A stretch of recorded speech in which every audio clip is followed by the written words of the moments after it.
Alright, so this week we saw some content on encapsulation. This is a little difference in the way we have treated the material this week from what we have seen in the previous weeks. So far our focus has been on trying to understand how to write code for various kinds of problems, and to organize that code using a sequence of steps and using data structures like lists and dictionaries and graphs and so on. In this week basically we are trying to understand how to put all this code together in a way that it makes the code a little bit more easy to manage, okay, and makes it more reliable in terms of preventing mistakes in the writing of the code and so on. And the key concept that you have over here is this concept called encapsulation. All right. So in encapsulation basically what we have understood is that typically traditionally when we look at procedures, in real life these procedures don't mean anything, in the sense that you don't necessarily find procedures hanging around somewhere. Usually the procedures are attached to the objects on which, or the data elements on which the procedures operate. Okay, we don't see procedures lying around here and there, just like we see objects. So for example, you might get instructions for managing a television or something like that, but that instruction will come packaged in the box in which the television comes, right. So that is the example we saw. So it is more natural in some sense to attach procedures to the data elements on which the procedure operates, okay. So so we introduced this concept called encapsulation, in which what happens basically in encapsulation is that we package the data elements and the procedures which are used to operate on those data elements together into what are called objects, and which is why there is this very popular term called object oriented computing or object oriented programming that you might have seen in the literature. So in object oriented programming what you try to do is bring together the data element and the procedures that act on them together into one encapsulation, right, one package. So once you encapsulate data elements and the procedures that act on them, the expectation basically is that the external world will interact with this object, right, this encapsulated package, only via the procedures that are embedded within this object, and we should not have access directly in some sense to the data elements that are there in the object, okay. So that is basically the expectation. Now so we need to basically somehow put everything together and make sure that the external world can see only certain things, like can only see the procedures as the interfaces and are not able to see the data elements, okay. So some amount of hiding is required. So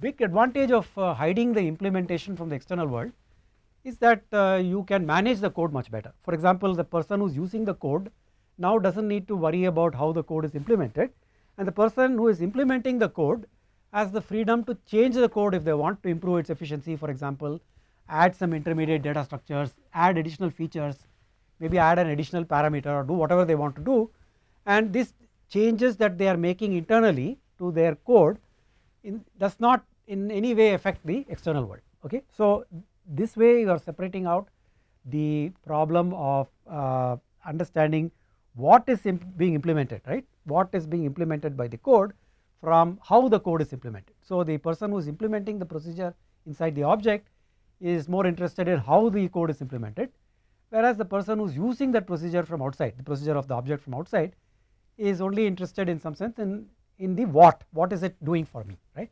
So you have separated the what from the how, and so the implementation can proceed independent of some of the use of that particular procedure, okay. That is basically the advantage you have of encapsulation. Now one could ask, right, I mean this thought must have occurred to you, but already we are doing encapsulation through procedures, so what is new? Procedures have parameters which are the interfaces. You talk to the procedure via parameters, so you send it data, the procedure can return a value, so it gives you a result back, right. So you are sending something into the procedure is computing something and returning its value, and internal to the procedure can have some variables which you can't see, right, from outside you cannot see the variables that are sitting inside the procedure.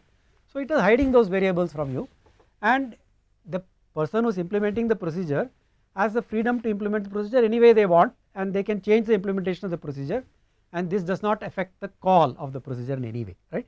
So you can ask if I have procedures which are parameterized and you have basically you have the ability to hide things and so on inside a procedure, and you are able to pass parameters and get return values, then what do we need anything beyond procedures at all, right? That can be a question that might have occurred to you, and the answer really is that there are some issues that procedures face, right? One of the issues is that procedures you've already seen have side effects, which means besides basically taking parameters, computing and returning a value, the procedure might also make some changes to the parameters, for example, that are passed to it, or maybe even make changes to variables which are not passed to it. So there may be some objects lying around in the environment to which the procedure has access, and this procedure may make changes to those objects. So we have seen, for example, the example of the delete key in the dictionary. You pass the dictionary and the key you want to delete to this procedure, and the procedure basically deletes this key and makes a new dictionary out of it without the key, and so it has modified the dictionary, right? So there could be side effects that procedures have, and very often dealing with these side effects becomes very complicated, and you need to know, person who is using the procedure needs to know what kind of side effects the procedure will have so that it can be managed. This is one of the issues. The second issue is that we may need to retain state between multiple procedure calls. So an example that we took in our discussion in the class was basically that of an ATM, right? So you have multiple interfaces. So the ATM might say insert your card, so you put your card inside, then it will ask you to authenticate, so give a PIN or something like that, and once your ATM card is authenticated, you can do a number of transactions while you are in the authenticated state. So in some sense the interface of inserting your card and authenticating it, that interface is one procedure, and once that procedure is over, the ATM is now in an authenticated state or a secure state, and in that state you can ask for your balance, withdraw some money, do those things, and then after that you can exit that authenticated state and then you can take out your card. So the between the procedure of authentication and the procedure of accessing your account, there is a state, and that state basically is that the ATM is now in an authenticated state, right? So this state, sometimes, many times you will find basically that you may have to make a sequence of procedure calls, and the state of the system has to be retained between these sequence of calls, and we will take a somewhat more detailed example in today's class to understand that, okay? So this is another reason why you might want to encapsulate, because the state that is there between procedure calls you may want to retain in a very nice way, and that nice way is this object, right, within which this procedure exists. So the object retains the state, and you can call one procedure after another to this object. The object will remember what has been called and it will keep the state. Okay, now let us just go back. Many classes ago we introduced this idea called data types. After that we haven't talked much about it. Of course you have been seeing these data types through the course, right? You have been seeing the use of lists, strings, Boolean values, integers and so on through the course. You have been seeing it, but the way to organize these data types as basic data types, and then you have this notion of subtypes which basically allow you to constrain the values and operations on the data type, and then we said we can make more compound data types using the idea of a record. So all the cards that we had in our class, the rows of a table are all records, and you can access the records field by doing x.f, and the idea of making a list of elements which are typically all of the same data type, or you can make a record which basically whose fields are all of different data types, right? So these were the basic kinds of data types that we constructed, right? And we saw that there were some basic operations that each of the data types allowed, like for booleans you can do an AND of a boolean with another boolean, an OR of a boolean with another boolean, so on. This does not make sense to do an AND of integers, but you can sum integers, you can multiply integers like that. So every basic data type allowed you to do some operations on them. However, and even for lists and so on, we basically had some operations, right, like first and init and things like that, right, or append the two lists together and so on. We saw some operations. So what if we allow the user to write more complex operations, procedures in some sense, on compound data types, right? What about that? In which case what happens basically is that you take these data types which are compound data types, which have maybe, let's say it's a record, it has some fields. Now I want to attach to this data type also a procedure which will act on the fields of this record, right? So for example I can have a new field which is called f, which instead of being just a value of some type is actually a procedure now. So I have a procedural field, okay? So I add a procedural field to this record, and then I can then call x dot f and pass it parameters like say a and b as parameters, and x dot f a b will then return a value back to me. Okay. So if I extend the idea of a data type to include procedures, right, initially I had fields of various types, now I also have procedures, then basically what we get is this idea of an object. Okay. So this encapsulation is nothing but taking what we understood as data types earlier, which had an object with various fields, but we are now adding procedure fields to it. So that is basically what an object is. Let us take a quick example of this, which we saw, which in our classroom scores data set, and ask ourselves whether or not there is a interesting encapsulation we can do of this data set. Okay. So the questions that are most frequently asked of the scores data set is, for example, we could ask what is, we have been asking these questions, right, and then we have been answering them also. What is the average overall, for example, we can ask, or we could ask what is the average in a particular subject, what is the average in physics for the class, entire class, and then we could ask, based on that we could ask other questions, which student got more than average, or if I give you a physics student, you can ask, is this student much higher than average or much lower than average or what, and so on. But this business of finding the average we saw was being used quite heavily, right, and we know that the average can be very easily computed. Just take all the marks, total marks, let us say you take all the total marks of each student and add them up and then divide it by the number of students and you get the average. So very easy to compute, but if you are keeping on asking this question again and again, question that comes is, why do we have to keep computing it again? Because each time you compute it, you have to do a sum of all the elements, then you have to divide it by the count, which is the number of elements. So maybe a number of elements you can keep a record of it, so it's easy, but at least the sum of all the total marks you have to keep doing again and again, and that's a costly operation because it depends on how many elements are there in the list. If there are a large number of students, this sum will basically take that much time. So the question we can ask is, can't we just store the answer of the question, which is average in this case, and next time when we ask this question, you just return the answer rather than computing it again. This is a method that is used very extensively in computing, and it's called caching, right. So when you access a web page, for example, next time you access the web page, it may be much faster because that page actually stored in your local computer and it's retrieved from your local computer. Okay, it's called caching.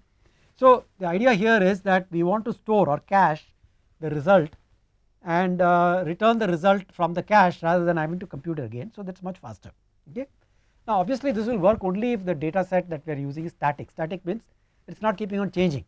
Now luckily for us, if you take a classroom course data set, the chances are it will be static because usually the class is made in the beginning of the year, and through the year the class is not going to change, right. It's a static data set, but occasionally you may have one student, new student may join the class sometime in the middle of the year and this class might change, but at least for the period when it is static, for a few months it may be static, every time an average is called we do not need to recompute it, but we have to keep in mind that maybe this data set is not static, so we have to keep that in mind. Okay.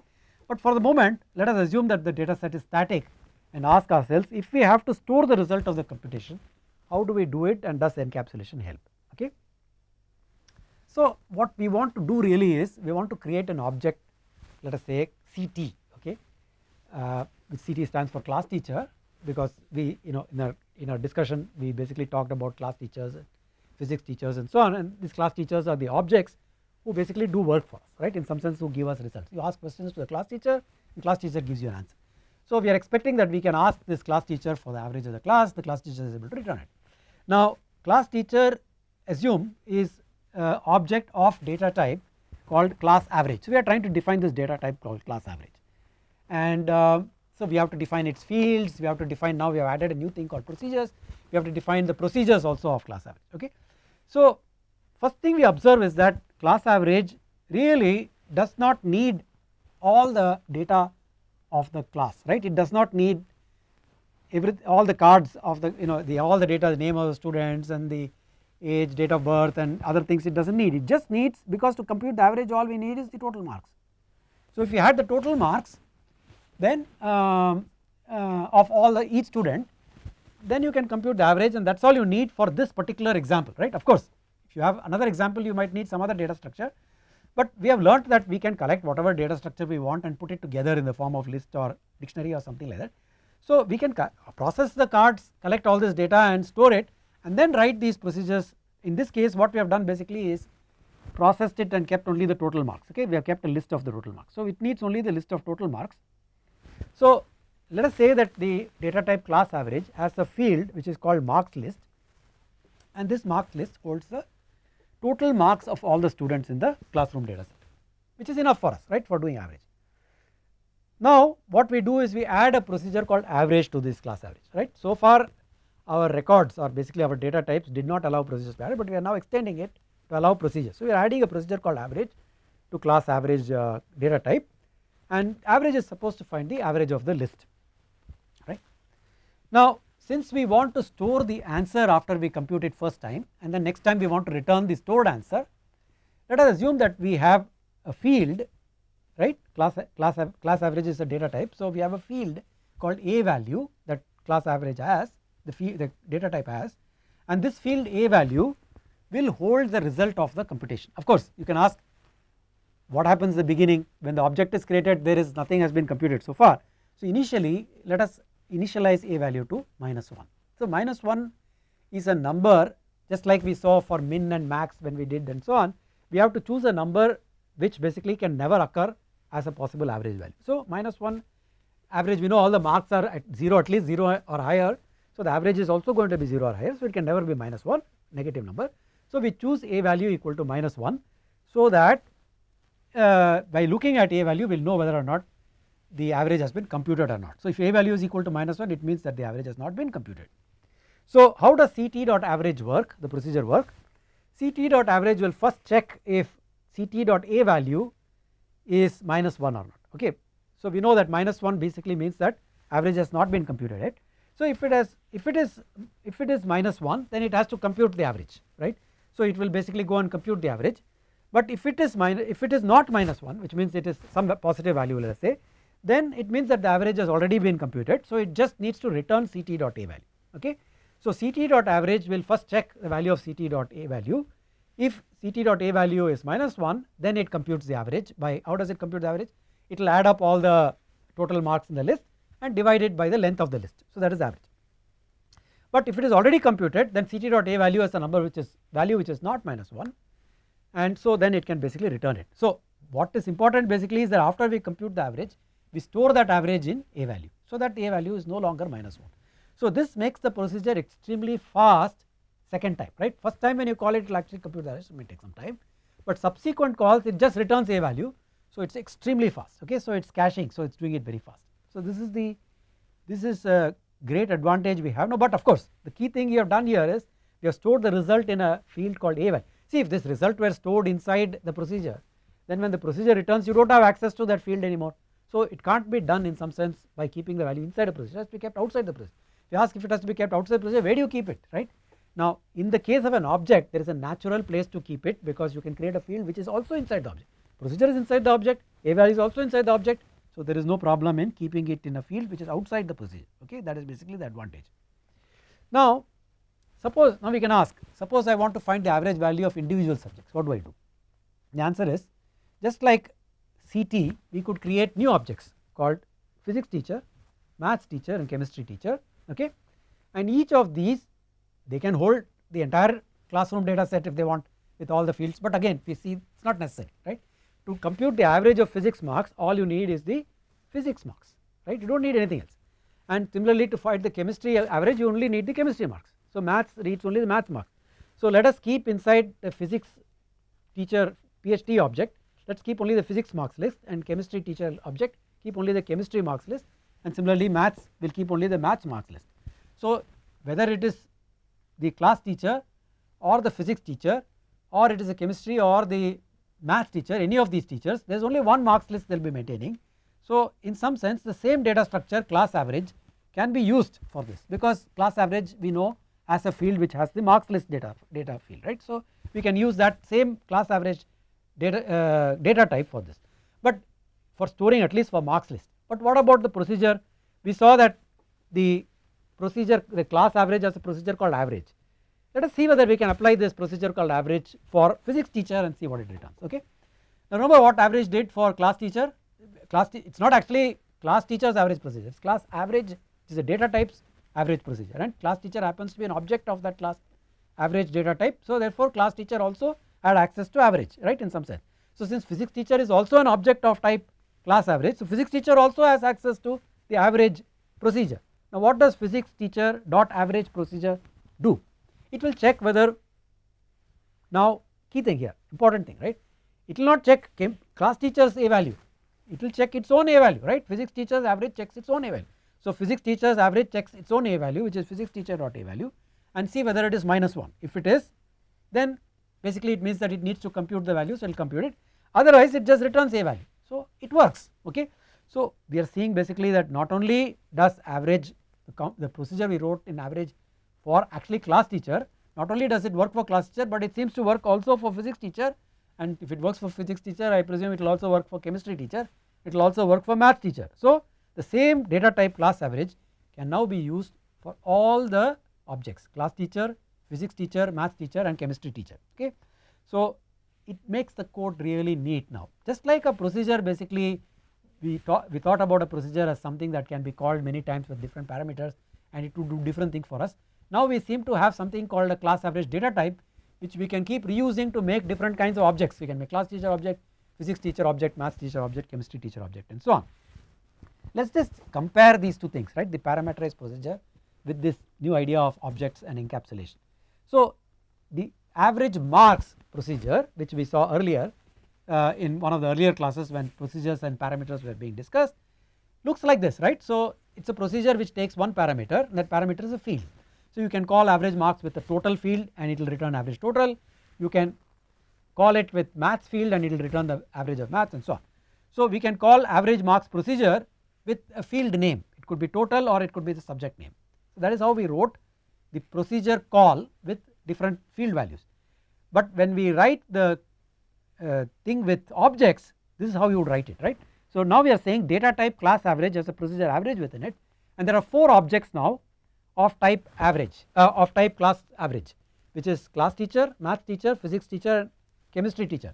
So rather than writing average total equal to call the procedure average marks with the field total as an argument, we say average total equal to CT dot average, okay, and average maths is MAT dot average, average physics is PhD dot average, like that, okay.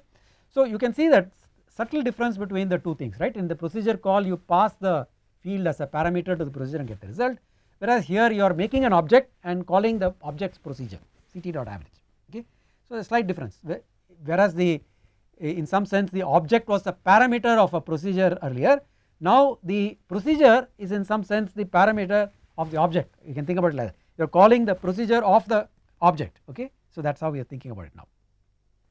Now the advantage is that, as we saw earlier in the previous slide, that the result can be stored. It could, in the case of the average marks procedure, result could not be stored because you do not know where to store it, whereas here we can store the result, and so the next call can be much faster. Of course the disadvantage is that first you have to create these objects, right. So you have to make CT, you have to make MAT, you have to make PhD, you have to make CHT, and for making each of these it means that processing the data cards in the classroom data set and converting them into lists and then storing it and all that work you have to do. So this is work to create all these objects, but that is one time, and once you have created this object you can keep calling average as many times as you want and it will keep doing it very fast because it returns it from the stored value. Now whether you are doing procedure call or we are doing this encapsulation type thing, the caller is unaware of what is happening inside. In the procedure also there is something going on inside, the caller does not know what is going on inside. In the object also there is something going on inside the object, the caller does not know what is going on. Both cases caller is unaware of what is happening inside, okay. Now let us consider what will happen if the data set changes, right. Because I said earlier that yes, of course the data set is more or less static, but the data set can change, a new student can come and can join the class. Now what will happen if a new student joins the class? Then what if you call class teacher dot average, it will see that a value has been computed, so it will return that a value and you will get an average of old average, which means the average of the class without this new student being added, okay. And there is no way to add a new student because I have to reconstruct the object again from scratch and then call this new object's a value, okay, call this new object's average. So suppose I do not want to create this object from scratch again, why should I create this object from scratch again? I just want to add a new student to the class. If I want to do that, then how do I do that, okay. The way to do that basically is that we have to manage the addition of a student rather carefully, right. So let us say we add a new procedure called add student to this class average data type, and the purpose of this add student procedure is to add a new student to the class. Okay. Now obviously when you add a new student, then you have to insert the new student's marks in the marks list which is there in class average. So you pass that new mark as a parameter to add student. So we have a procedure called add student new mark, which is the mark of that student. If you are looking at class teacher, then we need the total marks. If you are calling the physics teacher add student, you will pass the physics marks and so on. Okay. So you pass the correct new mark to the object, and the object basically will then add this new student to its list. Okay, somehow it does it. Okay. Now what should the add student really do in order to basically do? Well, first thing it has to do is it has to take this, it has a marks list, it has to take this new mark and append it to the end of its marks list. It can put it in the beginning also because we are not depending on the order, but let us say we want to append it to the end of the marks list. We know how to do that. You take marks list and append it, right, put it at the end of the marks list. Now issue is that though you may have added an element to the marks list, a value is not -1 if it has been computed already.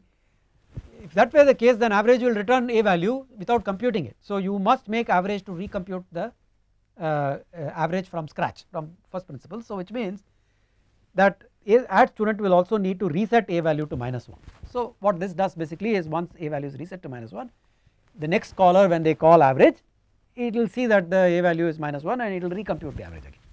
So very simple, add student, all it needs to do is append the new mark to the end of the list and reset a value to -1.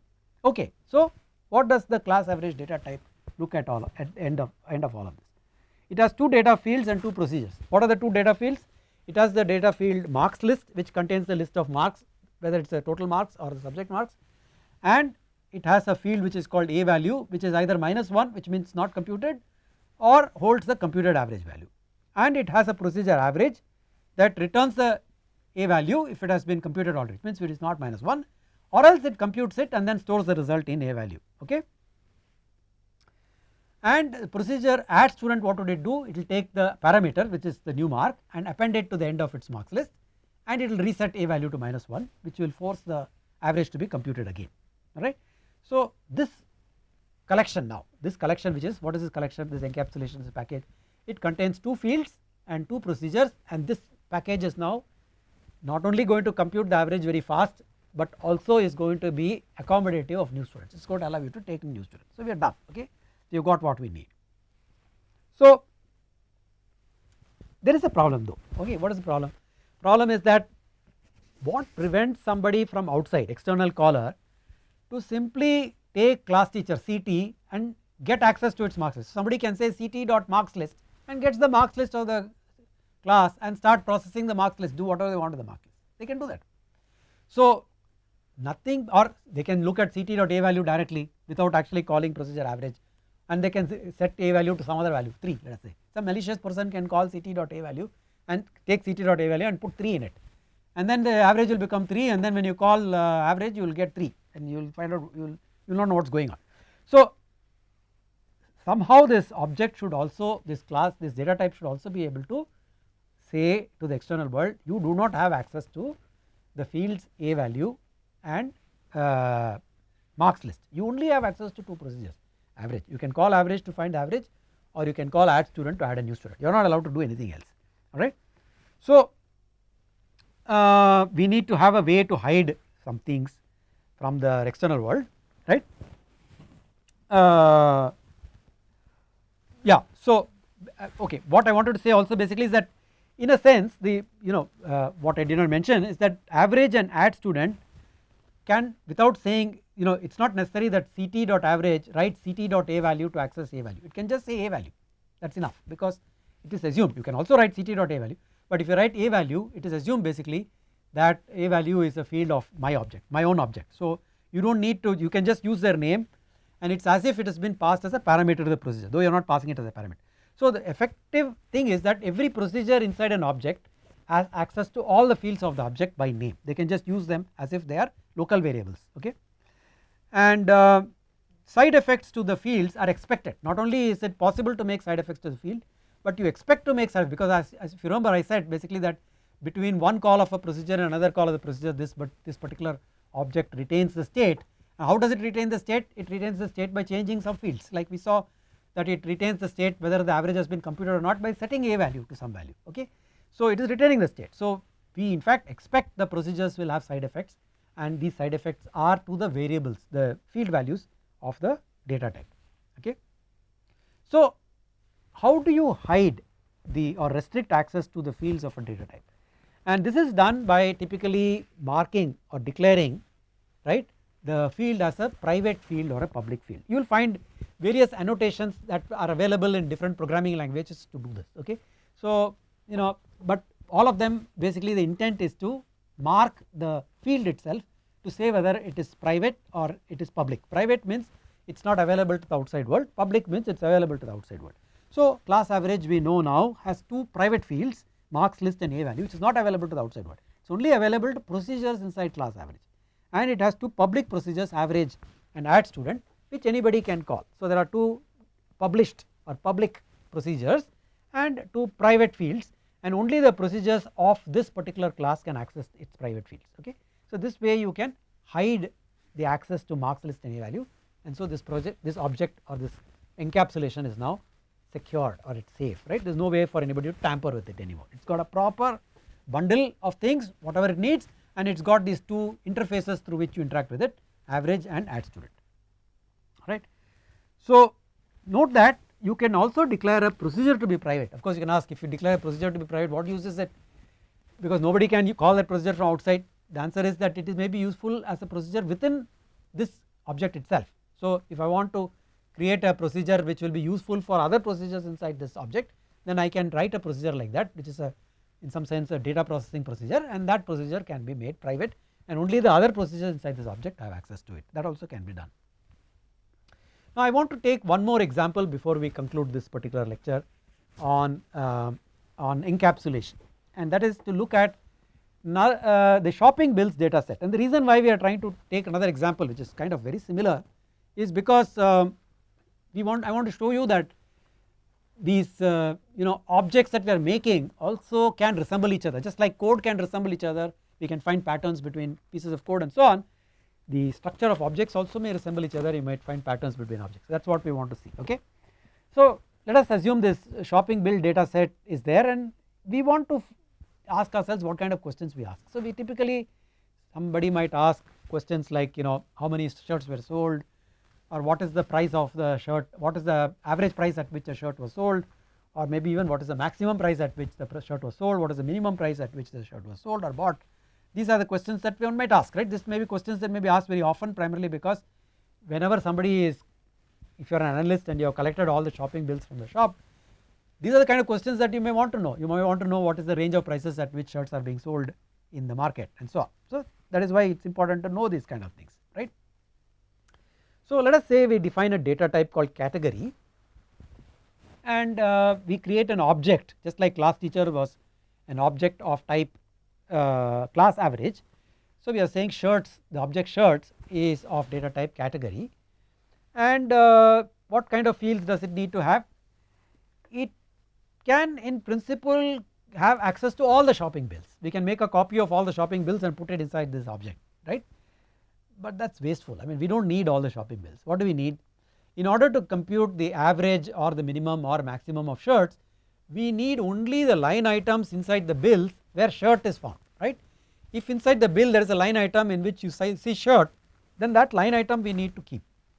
All other line items, something will be about food, there will be the name of something, customer and shop and many other things. We are not interested in all that. We are only interested in the line items which have shirt in it. So suppose I make a list of all the line items of the shopping bills which just contains this category and store that, okay. So I process this entire shopping bill data set, create a list of all the row items in which shirts are present, and that list is what I store.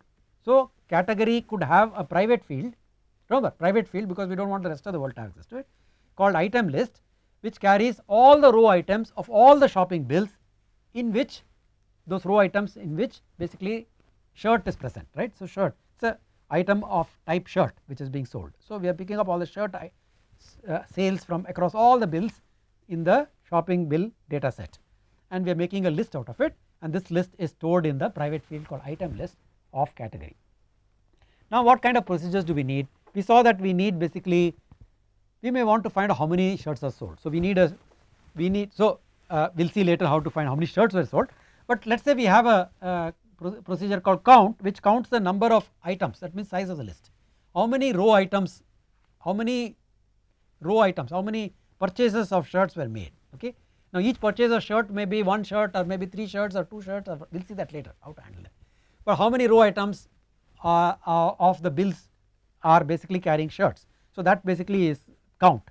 And min basically is, remember one row item of a shopping bill, what it looked like, it had some fields, it had basically the quantity, the number of shirts sold, and it had a unit price which basically said what is the price of a shirt, and then you multiplied these two and it gave you the cost for that line item. So how much was spent on that line item, how much money was spent on shirts, right. So that was what is there in one line. So if you look at the unit price, which is basically the one unit price for a shirt, we may want to find what is the minimum unit price across all the bills, right, for shirts. And similarly we might want to find the maximum unit price for across all the bills for shirt, and we may want to find the average unit price. So what is the average price at which a shirt was sold, what is the minimum at which a shirt was sold, and a max at which a shirt. So these probably are the procedures we need. And if we hide the list inside and give access only to these functions count, min, max and average, then the only things that people can do with this now is to find these values, and nothing else they can do with the list. So you can therefore control what people do with it. Okay.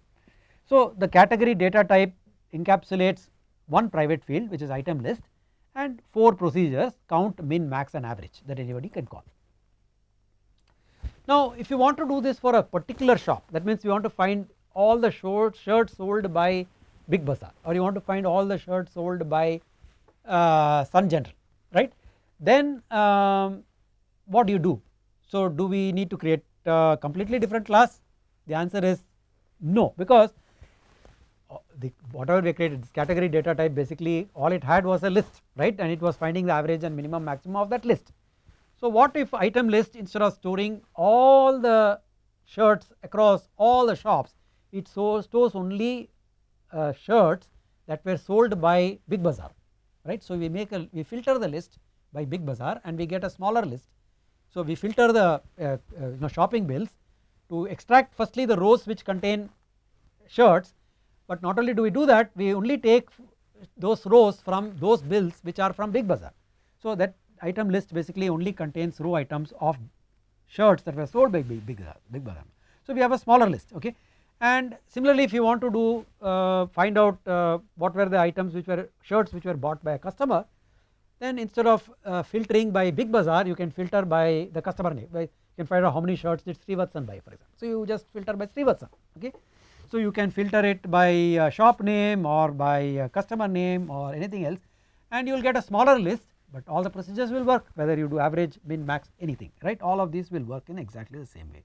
So this basically means that we can make any number of objects of the type category.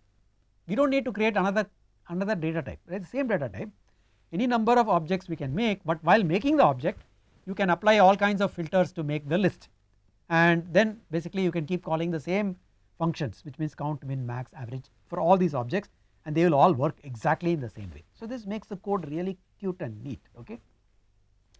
Now again if you can ask, suppose let's say it's a static data set, which means that I have collected these bills and I'm as an analyst I am analyzing these bills, and while doing analysis I have to find average many times, right. So this data set is static. So if I have to keep analyzing this, then I do not want to keep on computing the average again and again. Can't I make the average faster? The answer is of course you can. How do you do it? Same as before, store the result after computing it first time. So let us say we have 4 local fields of the category data type called count, min value, max value and a value, right, c value, min value, max value and a value, which hold basically the computed value of these fields. And since we know basically count can't be negative, min value can't be negative, all these things can't be negative, so we can basically set them to -1 in the beginning. So checking for -1 will tell you whether it is computed or not. If it is not computed, compute it and store it, and then next time it basically becomes -1, and so you can just return its value. So it becomes very fast. So you can see now that the pattern for class average, which means that what we are doing, we are storing a list you're finding the list's average, when you're computing the average, you're storing the result of average in a variable, checking if that variable is -1, if it is not -1 you compute it, you return it, if it is -1 you compute it. This pattern is exactly the same as what we did for class teacher, right? That was for classroom data set and this is for shopping bill data set, but the pattern looks very similar, right? Both of them in the objects, they have a list, they have a function called average, they have a way of storing the result of the average and returning that stored result next time.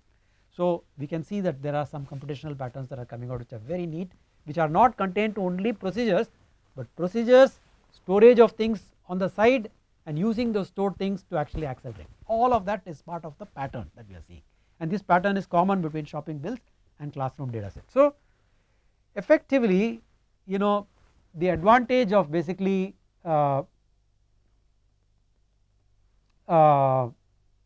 advantage of using encapsulation basically is that we can locate much more interesting patterns and work with them. Okay.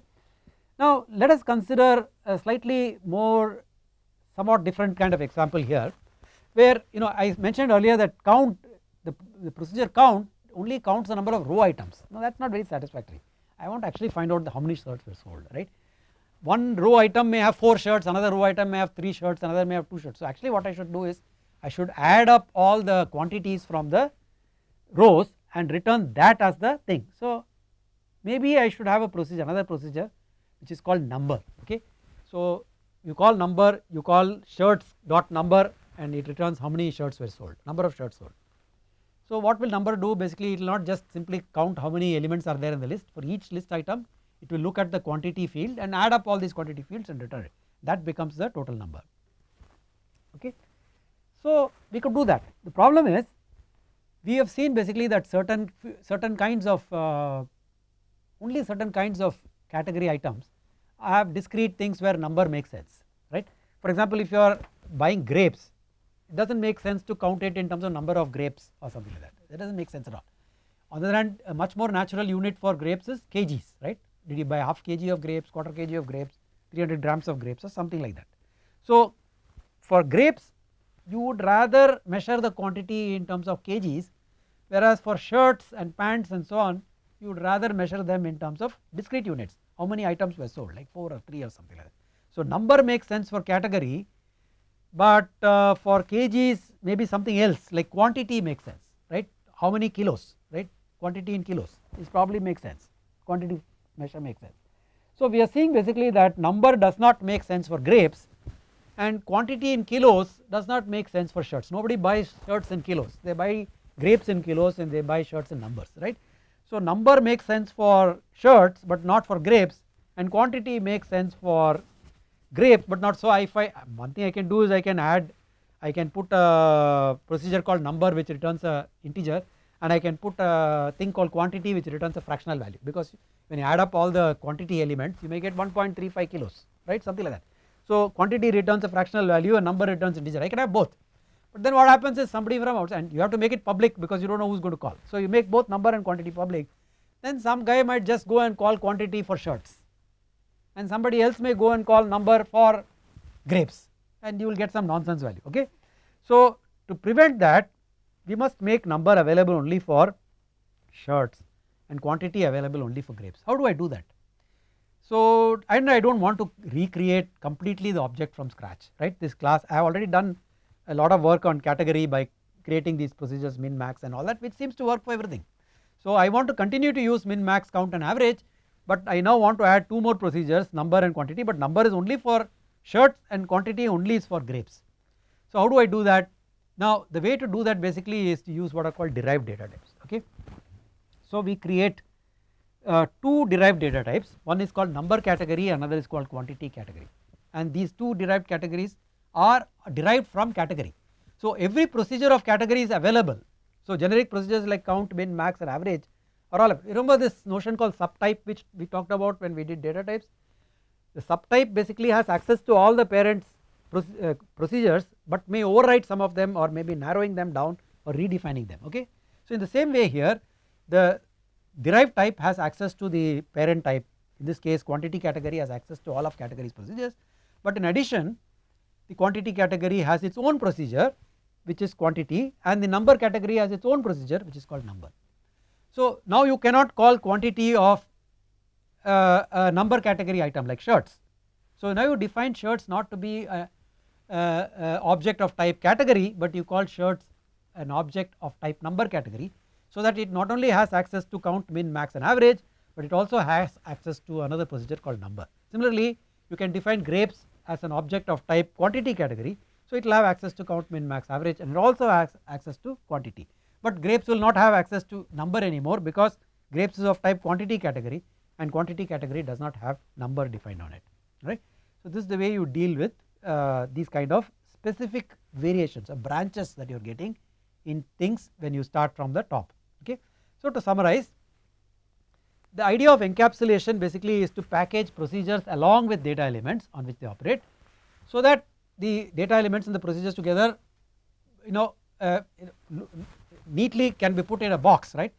And we saw that we can use the notion of a data type, we can extend the notion of a data type to handle this by just adding a procedure field to the data type, and the procedure field basically can naturally have access to all the other fields and also can make side effects, because we now expect it to make side effects to the other fields of the data type.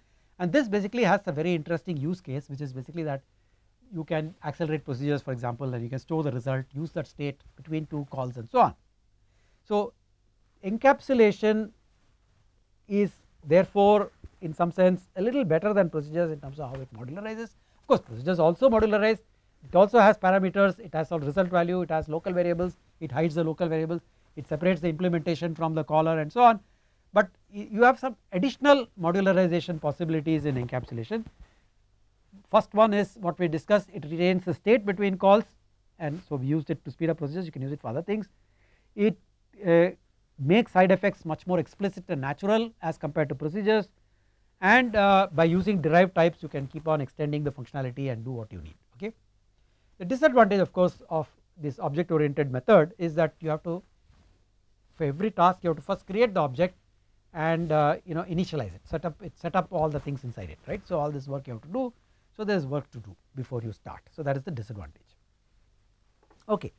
So finally we said basically that by looking at patterns between different problems when they are represented as objects, you can get much better insight into what is going on. Not only are you seeing patterns in the procedure, you are also seeing patterns in the data elements, the procedures, the way the data elements and procedures are packaged together to work with each other, right. We saw in the case of storing and retrieving the A value for the classroom data set, and how we saw that it is very similar to how it works in the shopping bill data set, okay. So with that we come to the end of encapsulation, so we then see you next week.